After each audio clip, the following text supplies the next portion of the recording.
aborder aujourd'hui un sujet à nouveau plus psychologique dans la gestion de l'hypersensibilité, à savoir les relations et plus précisément le risque pour un hypersensible de s'oublier, que ce soit amicalement ou amoureusement.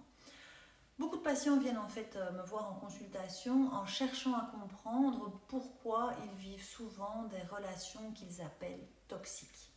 L'une des caractéristiques clés de l'hypersensibilité, c'est la capacité hors norme à pouvoir s'adapter à l'autre, à anticiper et à répondre à ses besoins grâce au développement émotionnel.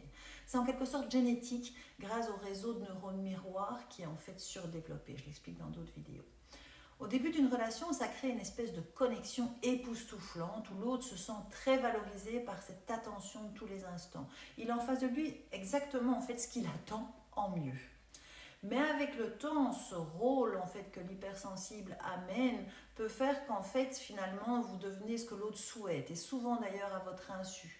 Parce que ce trait fait partie de votre fonctionnement en fait hypersensible d'adaptation et devient en quelque sorte automatique. La personne s'oublie complètement dans ce que j'appelle la maladie du moi. Elle perd son authenticité dans la relation en mettant constamment les besoins de l'autre avant les siens et même de manière préventive. Elle devient une version altérée d'elle-même, c'est-à-dire qu'elle abandonne ses aspirations, ses valeurs ou ses désirs pour tout le temps faire plaisir à l'autre et là où la mettre en avant. Alors ça a évidemment des conséquences néfastes sur la confiance en soi et le bien-être émotionnel. Je vais vous donner donc 5 conseils pratiques pour vivre des relations en fait plus sereines en tant qu'hypersensible. La première grande règle, c'est d'être authentique dans vos relations, de ne pas avoir peur d'être vulnérable et de vous montrer tel que vous êtes. Les bonnes personnes resteront à vos côtés et vous apprécieront pour ce que vous êtes vraiment dans vos forces et vos faiblesses d'hypersensible. La deuxième grande chose, c'est de travailler votre empathie qu'on appelle dégoulinante. Alors c'est un terme psy qui n'est pas très joli, mais qui résume pourtant assez bien les choses. Il faut que vous appreniez à identifier d'abord vos propres besoins avant de vous occuper de ceux des autres. Alors oui, vous êtes structurellement empathique et c'est une grande force, mais vous devez apprendre à modérer cette empathie pour vous respecter aussi. Une estime de soi solide vous aidera à fixer des limites saines dans vos relations, en fait, qu'elles soient amicales ou amoureuses. Troisièmement, il faut communiquer vos besoins et vos limites. Il ne faut pas toujours garder pour vous. Il faut apprendre à vous affirmer et à défendre vos besoins et vos valeurs. Et si votre partenaire amical ou social ne le comprend pas dans des compromis, c'est que ce n'est pas la bonne personne pour vous.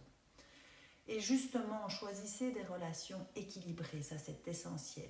Vous avez besoin de fiabilité et de stabilité pour compenser votre insécurité de fond d'hypersensible.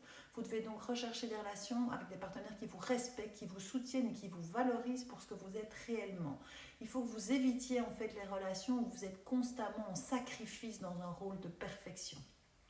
Quatrièmement, prenez soin de vous. Il faut que vous vous accordiez du temps et de l'énergie pour en fait physiquement et émotionnellement récupérer.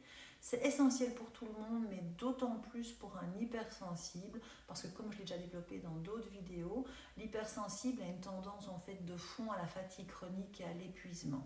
Et quand il est fatigué, il va déborder plus. Il faut donc vraiment que vous appreniez à vous ressourcer régulièrement, faute de quoi vous allez davantage en fait être dans des escalades émotionnelles ingérables. J'espère que cette vidéo vous a apporté des éclaircissements sur les défis spécifiques auxquels vous pouvez être confrontés dans vos relations en fait amoureuses ou amicales en tant qu'hypersensible. Vous trouverez tous les conseils et les outils pour mieux gérer cet aspect de votre hypersensibilité dans les formations ateliers Tipsy sur mon site katiasonem.com.